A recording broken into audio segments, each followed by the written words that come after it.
Hello guys, आज आप सीखने वाले हैं निश्चित समाकलन में मॉडुलस फंक्शन। मॉडुलस या मापांक फलन वाले प्रश्न को डेफिनेट इंटीग्रल में कैसे सॉल्व करें, बहुत ही आसान तरीके से आप जानने वाले हैं। बस क्लास को बिना स्किप किए अंत तक बने रहिए और इन क्वेश्चंस को आप ध्यान से देखिए। मॉडुलस फंक्शन, मापांक फलन, सबसे पहला क्वेश्चन रहने वाला है। लिमिट है 2 to 8 और x - 5 और dx। इसको बहुत ही ध्यान से देखना समझना कि जब मॉडुलस वाले फंक्शन दिए हो तो जो कुछ भी मापांक के अंदर लिखा है, जो कुछ भी लिखा है उसको बेटा हम 0 के बराबर लेना होता है। ओके, तो x - 5 को 0 के बराबर ले लिया तो x = 5 निकल के आ गया। अब ऐसा क्यों किया? क्योंकि जो मापांक फलन होते हैं उसमें बेटा प्रॉपर्टी 3 काम आती है और प्रॉपर्टी 3 का काम होता है कि उसको फलन को ब्रेक करना, एक से अधिक या दो से अधिक भागों में उसको कन्वर्ट करना। ओके, उसका मतलब क्या है कि एक से ज्यादा भागों में कन्वर्ट करना। तो हमें इन 2 और 8 के बीच में एक वैल्यू मिल गया 5। जो वैल्यू मिला वो 2 और 8 के बीच में है। तो यहाँ पर अभी हमने कुछ देर के लिए लिख दिया है तो मुझे 5 मिल गया है। अब हमें लिखना कैसे है, लिखने का तरीका जानिए। इतना तो शायद सभी को समझ में आ गया होगा। अब लिखने का तरीका है कि इसको ब्रेक करके कैसे लिखना है। देखिए, लिमिट इंटीग्रेशन में लोअर लिमिट 2 है तो मैंने 2 ही लिखा, ठीक है। और इस क्वेश्चन को लिखो विदाउट मॉड लगाए।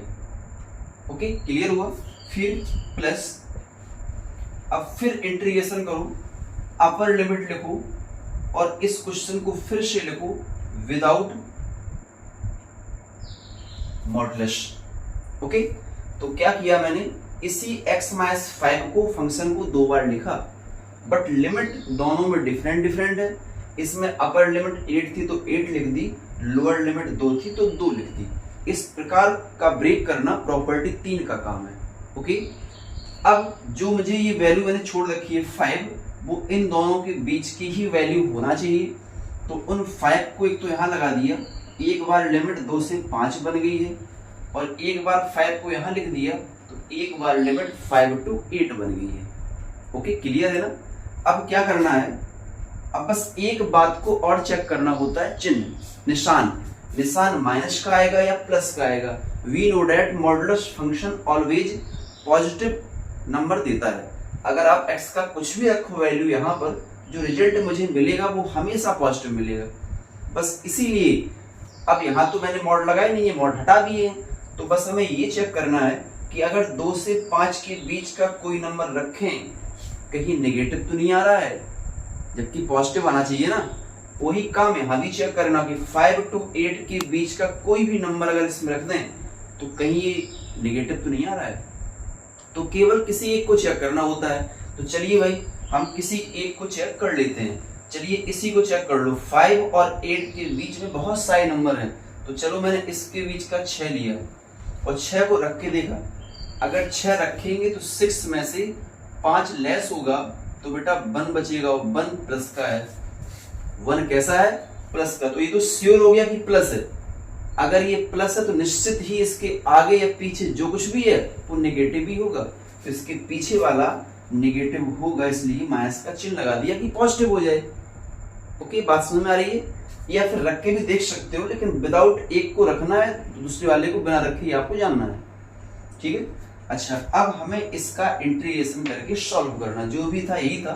अब इसका इंटीग्रेशन सब सेम सिमिलर है, तो इंटीग्रेशन करेंगे तो x का बेटा होता है x²/2, फिर 5 लिखा है तो 5 का होगा 5x और ये माइनस बाहर है और 2 से 5 मैंने लिमिट को रख दिया। क्लियर हुआ। अब इस x का इंटीग्रेशन करेंगे तो x²/2, 5 का करेंगे तो 5x और लिमिट 5 to 8 हुआ। ओके, अंदर वाले तो एक ही है कि फंक्शन तो एक ही था, बट लिमिट डिफरेंट है, ध्यान रखना है। बस समझ कर लिमिट को पुटअप करिए। तो सबसे पहले हमने 5 को पुटअप किया, 5 रखेंगे तो 5 का स्क्वायर 25 होता है, तो ये बेटा 25/2 हुआ। जब यहाँ रखेंगे 5 तो 5 5 जा 25 यहाँ भी हो गया। ओके, ये हो गया अपर लिमिट। अब माइनस, अब रखते हैं लोअर लिमिट, तो मैं 2 रखूंगा तो 2 का वर्ग होता है 4 अपॉन में 2 है, यहां रखोगे 2 5 जा 10 हो गया। ओके प्लस, अब इस 8 को रखना है अपर लिमिट को, तो 8 का वर्ग होता है 64 अपॉन में 2 माइनस, और जब 8 यहाँ रखेंगे तो 8 × 40 होता है, 8 5 जब 40 हो गया। ओके माइनस में अब रखेंगे लोअर लिमिट, तो 5 का स्क्वायर तो 25 होता है, 25/2 अपॉन 2, और जब 5 यहाँ रखेंगे तो 5 5 जब 25 हो गया। ओके कोई वैल्यू पुटिंग करनी बहुत कठिन नहीं, वो तो इजी है, ठीक है।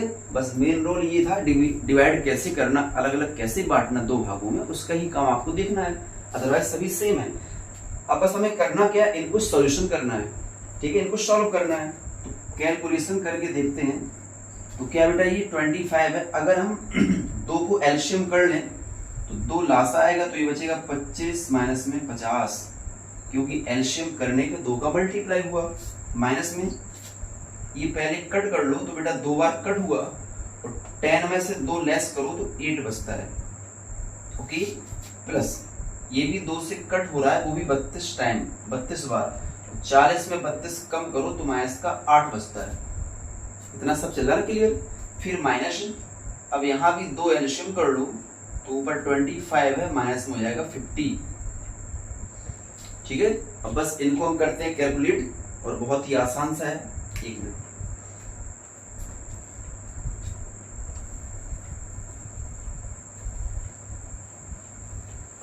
देखिएगा, अगर हम इनको माइनस कर लें तो बचेगा माइनस में 25 अपॉन में 2, ओके, और बाहर माइनस, इस बात का बहुत ध्यान रखना है, ये माइनस माइनस प्लस हो गया। ओके ये बेटा माइनस का 8 है, और इनको घटाएंगे अगर हम, तो अंदर 25 अपॉन 2 बचेगा, माइनस का प्रवेश कर दो तो प्लस 25 अपॉन 2 हो गया, माइनस में 8 हो गया, आगे भी माइनस 8 है, और यहाँ भी प्लस 25 अपॉन 2 हो गया। ओके 25 और 25 इक्वल 50 हो गया, क्योंकि इनके हर तो बराबर है ना, तो ऊपर का नंबर ऐड कर लिया, 8 मिलकर 16 हो गया, बस बचेगा 25 अपॉन 16 और इक्वल, इन्हें घटा के देख लो, ठीक है, कितना 9 आएगा क्या, 25 में 16 लेस किया तो 9 आ गया। ओके इतना क्लियर है। चलिए अब इसके बाद का क्वेश्चन देखते हैं।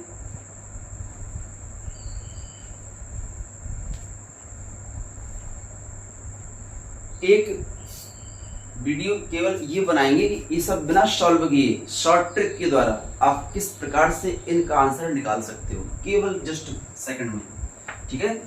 ये तो सॉल्व करने का तरीका था, बट आपको सिखाएंगे कि जस्ट 1 या 2 सेकंड में आप विदाउट सॉल्व किए किस प्रकार से आंसर निकाल सकते हैं। इसके लिए आप हमारी अगली क्लास जरूर देखें।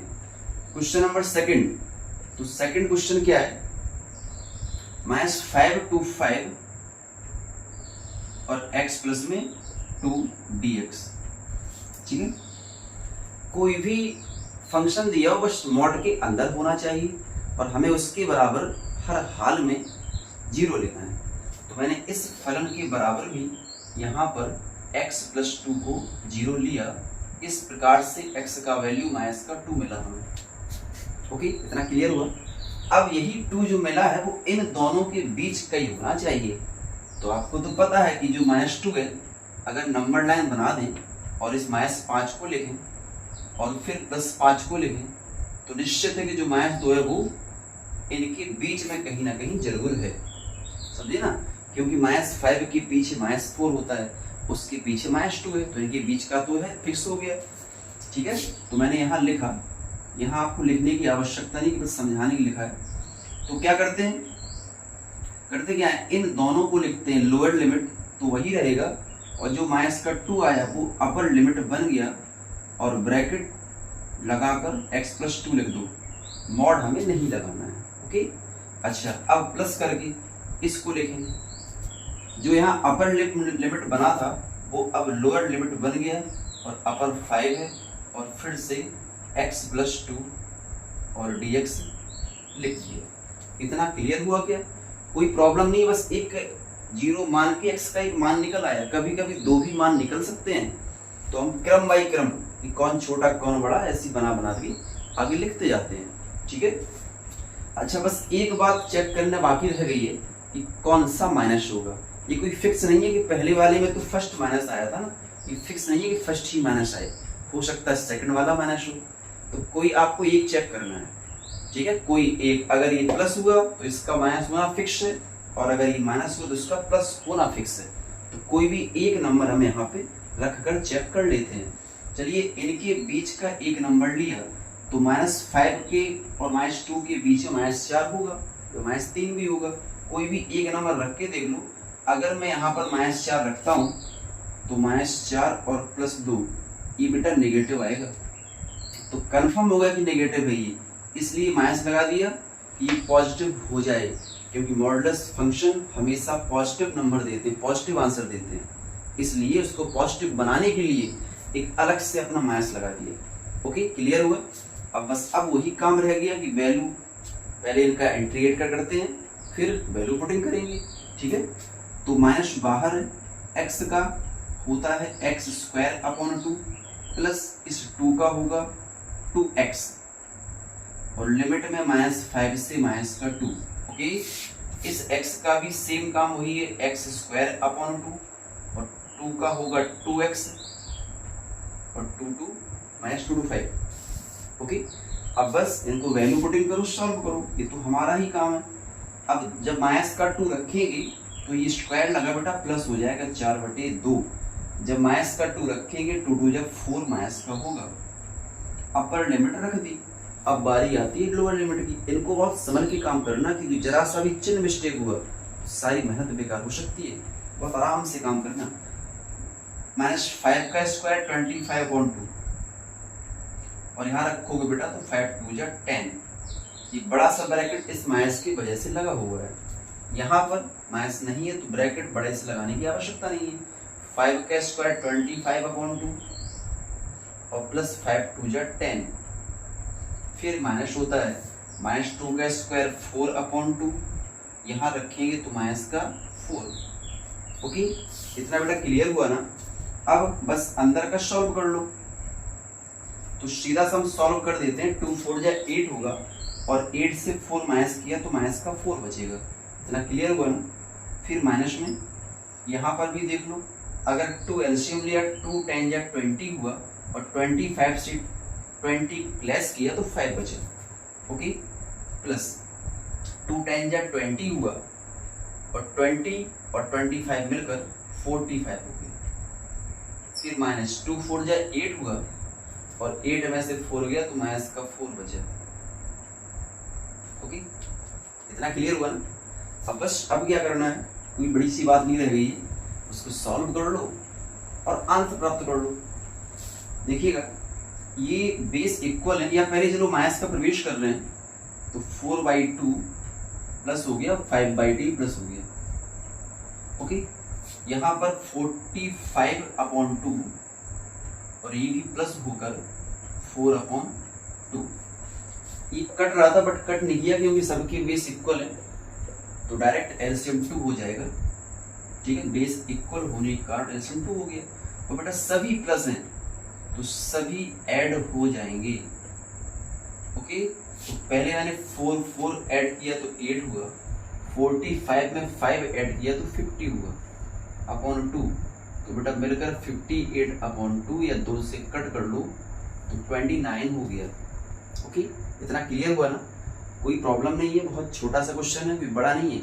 कैलकुलेशन आपको स्वयं आता है, बट आपको जो मैंने बीच में सिखाया है किस प्रकार से उसको ब्रेक करते हैं वो जानना जरूरी है, अदरवाइज आपको सब आता है।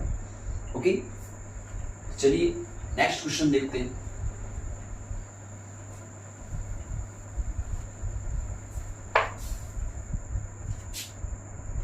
जीरो टू 7 2x - 7 और आगे dx। ओके, इतना क्लियर हुआ। अच्छा, अब आपको शायद ये बेटर तरीके से पता होगा कि 2x - 7 के इक्वल 0 लेकर x का वैल्यू फाइंड आउट करना है। इतना तो मालूम चल गया होगा अच्छे से। अब यही x का वैल्यू इनके बीच का है ना 7/2, ये तो कन्फर्म है। तो बस यहाँ पर इसको ब्रेक करने के बाद 0 to 7/2 और 2x माइनस का 7, ओके, dx। सेकेंड टाइम 7/2 से शुरुआत होगा और अपर लिमिट 7 लिखा जाएगा, 2x माइनस में 7। अब कोई भी एक वैल्यू इनके बीच का पुटअप कर लेंगे चिन्ह पता करने के लिए, ओके, कौन सा माइनस होने वाला है। तो देखो 0 to 7/2, 7/2 के पहले 6/2 भी है, 5/2 भी है, कुछ भी ले लो। तो चलो मैं 5/2 लेता हूँ। अगर बेटा इस x के स्थान पर हम 5/2 रख दें तो 2 से 2 कट कर 7 में से 5 जाएगा, तो माइनस का आने वाला है, इसलिए यहाँ पर माइनस को लगा दिया। ओके, क्लियर हुआ ना। अब बस आगे आप इंटीग्रेट कर लो और इसको स्वयं सॉल्व कर लें। 2 लिखा है, x का इंटीग्रेशन x² होता है और माइनस में इस 7 का 7x होगा, लिमिट 0 से 7/2 रख दो। सिमिलर यहाँ भी ऐसा होना है, x का x² माइनस में 7x, ठीक है। अब ये 2 से 2, ये भी 2 से 2 कट जाएगा, आराम से वैल्यू पुटिंग कर लो, इसको सॉल्व कर लीजिए, मॉडुलस फंक्शन अच्छे से सीख लो। नेक्स्ट क्लास में इसकी शॉर्ट ट्रिक भी बताएंगे और प्लस फिर किसी क्लास में केवल ट्रिग्नोमेट्रिक फंक्शन वाले मॉडुलस बताएं, जैसे कि साइन, कॉस, टेन, इस प्रकार वाले, उनको भी सॉल्व करने का बहुत आसान सा तरीका है और बोर्ड एग्जाम में निश्चित ही आते हैं। ओके, और बोर्ड एग्जाम के अलावा कॉम्पिटिटिव एग्जाम में भी पूछे जाते हैं, इसलिए शॉर्ट ट्रिक बताना बहुत इंपॉर्टेंट है। इतना ही आज के लिए। Okay, thank you.